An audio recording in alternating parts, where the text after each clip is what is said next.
Berikutnya saya akan bacakan atas nama Nesa Wida yang akan dijawab oleh Bunda Nada. Assalamualaikum, izin bertanya, banyak anak muda merasa malas karena merasa usahanya tidak dihargai, Ustazah. Bagaimana pandangan Islam tentang bekerja dan beramal hanya karena Allah, bukan karena ingin diakui? Silakan Ustazah. Iya, Masya Allah ya, ini bagus pertanyaannya. Jadi kalau kita mengejar pujian manusia akan lelah, karena akan sulit kita dapat. Pertanyaan saya, kita hidup tuh buat siapa? Tentu buat Allah. Kita nanti ketika meninggal dunia kembali kepada siapa? Tentu kembali kepada Allah. Lalu kenapa kita bisa ada di sini? Tentu karena Allah mengizinkan kita ada di muka bumi ini. Jadi intinya adalah kita dari Allah, untuk Allah, kembali tentu kepada Allah.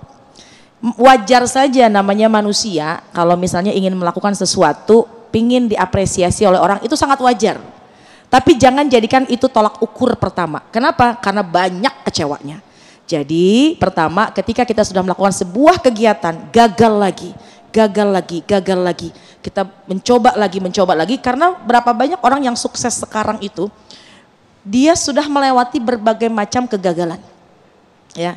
Jadi kalau kita melihat ada orang sukses, itu pasti dalam kehidupannya itu diuji dulu. Iza habballahu abdan ibtalahum. Tapi tujuannya adalah untuk Allah memiliki cinta kepadanya. Kalau dia sabar, dikasih tuh pahala sabar. Kalau dia nggak males, tetap berusaha, akan dikasih tuh kesuksesan.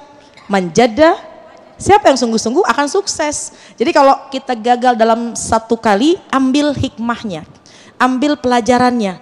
Kayak begini, ibu masak sayur asem. Ini kok kayaknya kata suami kurang enak nih sayur asem sekarang. Kira-kira ibu ngambek nggak masak sayur asemnya?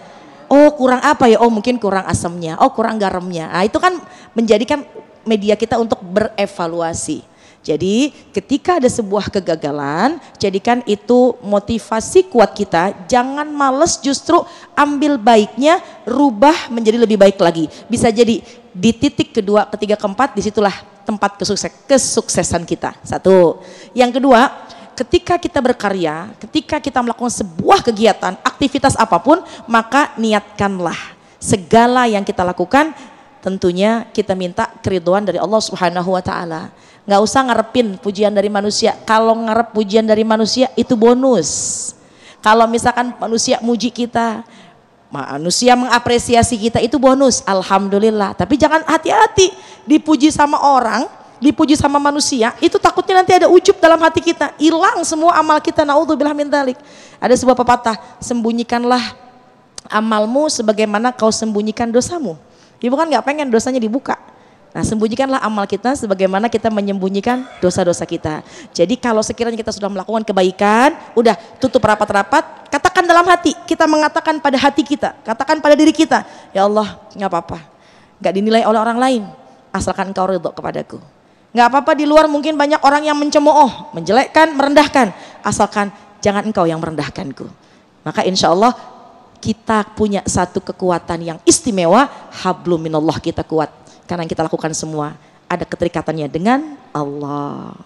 Baik, terima kasih Ustazah Qatrun Nada, dan pemirsa di segmen berikut kita akan berdoa bersama-sama dan mendengarkan sedikit kesimpulan ataupun intisari dari tema yang menarik ini, bagaimana kiat Islam mengentaskan atau memberantas kemalasan.